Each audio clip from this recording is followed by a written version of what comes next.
మీరు ఎప్పుడైనా ఆలోచించారా? లోకల్లో మనతో ఎక్కువ ముడిపడి ఉండేది ఎవరు అని? కొందరు తల్లిదండ్రులు అని అంటారు, కొందరు మిత్రులు అని అంటారు, కొందరు పత్ని అని అంటారు, ఇంకొందరు వారసులు అంటారు. లేదు, ఈ లోకంలో మనతో ముడిపడింది ఏది అయినా ఉంది అంటే అది కేవలం సమయం. సమయమే మన గతం, సమయమే మన వర్తమానం, అలాగే సమయమే మన భవిష్యత్తు. కానీ ఏం చేస్తుంటాం? మనతో ముడిపడి ఉన్న సమయాన్ని, ఎంతో అమూల్యమైన సమయాన్ని వృధా చేస్తుంటాం. కొందరు భవిష్యత్తు గురించిన తీపి కలల్లో తేలుతారు, మరికొందరు గడిచిన కాలంలో ములుగుతుంటారు. కానీ ఒక్కసారి ఆలోచించండి, గడిచిన కాలం మీరు ఆలోచించడం వల్ల అనుమాత్రమైనా మారదు. అలా అని భవిష్యత్తు గురించి మీరు ఎక్కువగా ఆలోచిస్తూ ఉండిపోయి మీ వర్తమానాన్ని వృధా చేస్తూ ఉంటే అప్పుడు మీ భవిష్యత్తు కూడా గడిచిన కాలంగానే మారుతుంది. అందుకే ఈరోజు గురించి మాత్రమే ఆలోచించండి, దాన్ని ఉన్నతంగా మార్చుకోండి. మీ భూతకాలం, మీ భవిష్యత్తు వాటికి అవే ఉత్తమంగా మారిపోతాయి.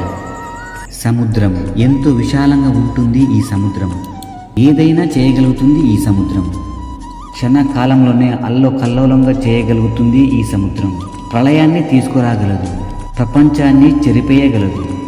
ఈ సముద్రం జీవన జ్యోతిని ఆర్పేయగలదు.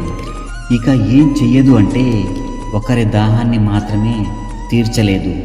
మరొక వైపు ఈ కుండలు ఎంత చిన్నవి అంటే గోపికలు ఒకేసారి 10 తీసుకొని వెళ్ళగలరు. కానీ ఇవే చిన్న కుండలు ఎంతోమంది దాహాన్ని తీర్చగలవు. ఇప్పుడు చెప్పండి, జలం సముద్రంలోనూ ఉంది, ఇక ఈ కుండలు కూడా ఉంది. మరి ఇంత తేడా ఎందుకు? ఇక్కడ తేడా ఏమిటి అంటే భావం అనే స్వభావంలో ఉంది.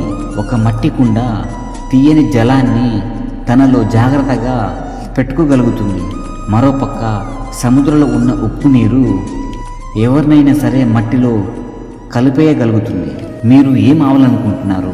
సముద్రంలో ఉప్పు నీరుగా ఉండి ఎవరినైనా ఆరపేయాలి అనుకుంటున్నారా? లేదా కుండలో తీయని నీరుగా మారి ఎవరినైనా దాహాన్ని తీర్చాలి అనుకుంటున్నారా? నిర్ణయం మీదే. వసంతకాలం వచ్చినప్పుడు ఒక కమ్మని గొంతు మనకు వినిపిస్తుంది, మనసులో నిలిచిపోతుంది. కోకిల గొంతు చాలా తీయగా, చాలా అందంగా.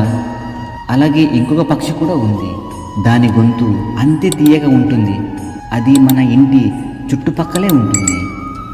పచ్చని రంగు, ఎర్రటి ముక్కు. మీరు సరిగ్గానే గుర్తించారు, చిలుక. ఈ 2 పక్షులని మనం చాలా ఇష్టపడతాం, మనసుకి శాంతిని ఇస్తాయి. కానీ ఈ రెండిటికి చాలా పెద్ద తేడా ఉంది. కోకిల అన్ని చోట్ల స్వతంత్రంగా ఉంటుంది. చిలుక చాలా వరకు మన ఇళ్లల్లో, పంజరాలలో బందీ అయి ఉంటుంది. ఎందుకు జరుగుతుంది అలా? ఎప్పుడైనా ఆలోచించారా? ఎందుకంటే కోకిల తన మాటలు మాత్రమే మాట్లాడుతుంది, కానీ చిలుక ఇతరుల మాటలను అనుసరిస్తుంది. ఎవరైతే వాళ్ళ ఆలోచన పట్ల దృఢంగా ఉంటారో, వాళ్ళ మనసులో ఏం అనిపిస్తుందో అదే చెప్తారో, అదే మాట్లాడతారో, వాళ్ళు ఈ ప్రపంచంలో స్వతంత్రంగా ఉండగలుగుతారు. ఎవరైతే ఇంకొకరిని అనుసరిస్తారో వాళ్ళు ఆత్మచింతనను విడి బందీ అయిపోతారు. ఒకసారి పంజరంలో, ఒక్కొక్కసారి బాధంలో. మరి మీరు ఏం అవ్వాలి అనుకుంటున్నారు? కోకిల లేక చిలుకన? నిర్ణయం మీదే. పండుగ, ఉత్సవం, పర్వం మన జీవితంలోకి పిలవకుండానే వచ్చే అతిథులు ఇది.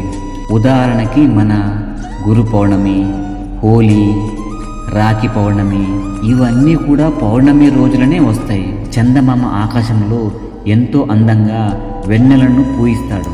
కానీ దీపావళి అనే ఈ శుభ పండుగ ఏ రోజున వస్తుందంటే అది అమావాస్య రోజున వస్తుంది.